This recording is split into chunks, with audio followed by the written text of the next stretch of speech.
bienvenue à tous au 12h50 sur la chaîne africaine de télévision. L'Afrique fortement représentée au sommet du G7. Le président Kaboré, président en exercice du G5 Sahel, invite à tout mettre en œuvre pour la sécurité. En République démocratique du Congo, le Premier ministre Sylvestre Olunga a finalement dévoilé la composition de son gouvernement 3 mois après sa nomination et 7 mois après l'investiture du président Félix Tshisekedi. Des détails dans ce journal. Merci de suivre l'actualité sur LCA. Le président du Faso, Roch Marc Christian Kaboré, a animé un point de presse hier aux côtés de son homologue français Emmanuel Macron et de la chancelière allemande Angela Merkel sur le partenariat Afrique et G7. Il a souligné l'intérêt d'un tel partenariat dans la lutte pour la sécurité et pour le développement en Afrique. Je voudrais tout d'abord dire que je voudrais au nom de mes collègues remercier Emmanuel pour nous avoir associés à cette rencontre du G7 sur des questions de préoccupation qui sont des préoccupations aussi bien de sécurité que de développement. Je pense que l'idée, comme il l'a souligné lui-même, c'était de développer un partenariat, je dirais, entre l'Afrique et, je dirais, les pays du G7, de manière à ce que nous puissions ensemble résoudre les préoccupations. Je voudrais simplement dire que concernant d'abord le problème libyen, nous avons très bien montré l'incidence et les conséquences de la guerre en Libye sur, je dirais, la situation sécuritaire au niveau du G5 Sahel. C'est une gangrène qui se propage et nous avons estimé qu'il était important que l'ensemble des partenaires trouvent une solution à la question libyenne, pour essayer en tout cas de trouver une solution également qui nous permette de freiner la progression du terrorisme, non seulement dans le Sahel, mais éventuellement sur les pays côtiers également qui nous environnent. Le second aspect, c'est que nous avons besoin qu'il y ait un partenariat international conséquent dans la lutte pour la sécurité, disons, et également pour le développement. C'est dans ce sens donc que, je dirais, cette idée a été admise et le travail est en train de se mener pour nous permettre effectivement non seulement de bénéficier d'un appui massif, en tout cas aussi bien en termes d'activité militaire, mais surtout en termes de développement, parce que la sécurité et le développement sont deux phénomènes qui sont intimement liés. Nous avons également, dans ce même cadre, poursuivi les discussions, puisque le président américain était également présent, pour continuer à discuter sur la possibilité de mettre la force du G5 Sahel sous chapitre 7. C'est une discussion que Emmanuel a décidé de poursuivre pour voir ce que nous pouvons faire. Ça fait déjà plusieurs années que nous en parlons. Et je crois que si nous arrivons effectivement à faire en sorte que les forces du G5, qui sont aujourd'hui de 7 bataillons qui sont tous en place, obtiennent les moyens de pouvoir financer, je dirais, leur armée, ce sera quelque chose de gagné dans le cadre de la lutte contre le terrorisme. Donc c'est pour dire que nous adhérons, en tout cas pleinement, à ce partenariat international et nous travaillerons à ce que, de façon beaucoup plus programmatique, nous puissions mettre en œuvre ce partenariat avec tous les pays du G7 et les pays du G5 notamment. Situation politique nationale. L'Organisation des peuples africains Burkina Faso, l'OPAD-BF, tire la sonnette d'alarme. La montée des attaques terroristes et l'insécurité est fulgurante. L'organisation indexe donc le régime actuel. C'était lors d'une conférence de presse qui s'est tenue ce matin à Ouagadougou. Pour les conférenciers, le gouvernement a failli à sa mission et il est temps de poser des actions concrètes. Plus encore, l'OPAD suggère une réforme totale des différentes institutions. Nous y reviendrons plus avec des détails dans les prochaines éditions. L'UNI-PS entre dans la danse contre la désertification et la dégradation des terres. Le parti sankariste a procédé à la mise de 200 plants de diverses espèces le samedi dernier dans la ceinture verte de Ouagadougou, située à Kilouin. Bachirou Sawadgo et Ahmed Nanema y étaient. L'Union pour la Renaissance Parti sankariste, l'UNIR-PS, répond au mot d'ordre de reforestation donné par le président du Faso, Roch Marc Christian Kaboré, lors de la journée nationale de l'arbre à Tinkodogo.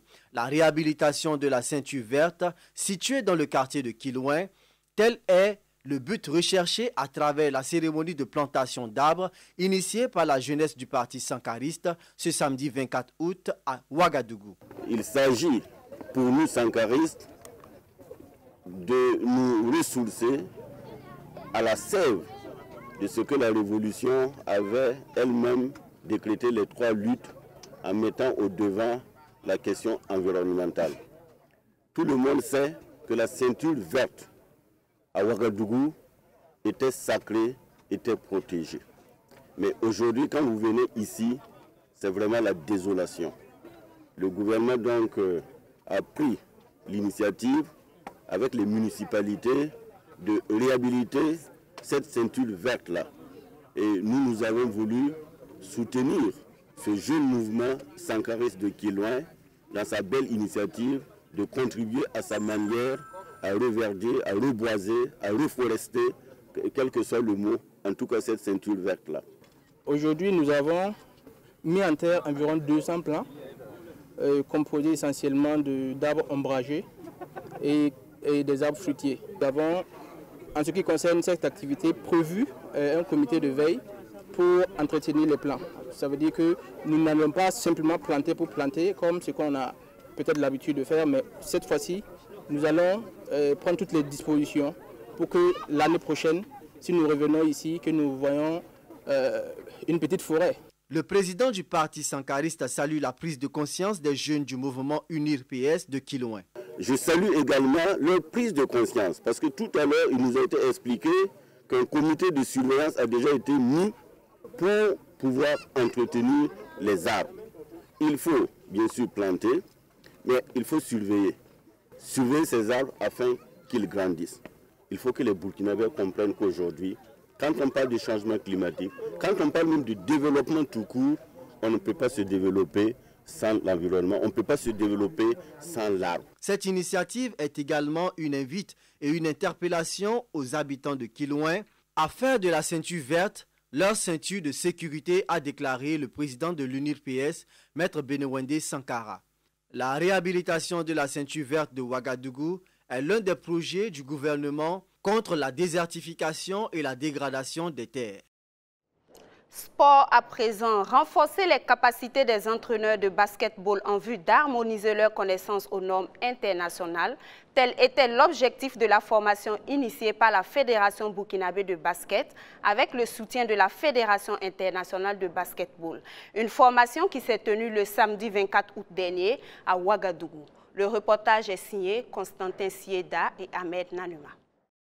Ils sont une douzaine d'entraîneurs de basketball à avoir bénéficié d'un stage niveau 1 afin de renforcer leurs capacités. La cérémonie de clôture de la formation s'est tenue ce samedi 24 août à Ouagadougou.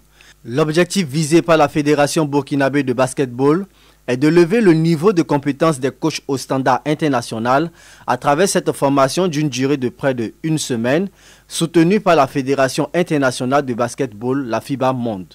Pour le contenu, nous partons de la formation dans le sens technique et le plus intéressant, comment planifier toute une saison pour un club sur les différents cycles. Nous abordons après les mésocycles et les microcycles et même les séances proprement dites, séances d'entraînement, la gestion du temps de l'entraînement, les phases de l'apprentissage chez les enfants. La formation de coaching dispensée aux entraîneurs de basketball concerne l'encadrement des moins de 16 ans. Nous sommes partis sur la base de l'entraînement d'une catégorie un peu inférieure, donc de moins de 16 ans, on doit dire. Donc catégorie chez nous ici, minime cadet, mais qui est sur le plan mondial aujourd'hui presque jusqu'au junior. Cette formation permet également aux bénéficiaires d'acquérir les bonnes attitudes face aux joueurs et les arbitres. Nous avons abordé un volet très spécial, le volet attitude de l'entraîneur en fonction des séances d'entraînement, son influence positive sur les joueurs et surtout sa relation avec les arbitres. En fait, l'objectif, c'est de faire en sorte que nos encadreurs soient à un certain niveau. On ne peut pas faire une bonne discipline c'est ceux qui encadrent n'ont pas un certain niveau. C'est le but de cette formation qui concerne que des entraîneurs. Selon l'instructeur de la FIBA, Brigitte Tonneau, le démarrage tardif du championnat national de basketball est un avantage pour les entraîneurs, vu qu'il leur permettra d'avoir le temps de mettre en pratique ce qu'ils ont appris. Le championnat tarde à démarrer. Je crois que c'est encore une bonne chose s'ils auront le temps de travailler avec les apprenants et mettre en application ce qu'ils ont appris avant le début du championnat. La formation au niveau 1 des coachs de basketball est ouverte à toute personne ayant les aptitudes d'obtenir le diplôme niveau 1 de la FIBA. Tout entraîneur, toute personne, ancien joueur, tout sympathisant qui aime le basketball, qui veut être entraîneur, passe par la fédération, il envoie son nom, l'inscrit sur la plateforme de FIBA. Et le FIBA compte 12 participants au moins dans ce pays, on accorde le stage et ensuite on contacte l'instructeur pour animer le stage. Les arbitres également bénéficieront d'une formation suite à laquelle démarrera le championnat national prévu pour le mois de septembre. L'actualité hors de chez nous avant de refermer cette édition. En République démocratique du Congo, le Premier ministre Sylvestre Ilunga a finalement dévoilé la composition de son gouvernement 3 mois après sa nomination et 7 mois après l'investiture du président Félix Tshisekedi.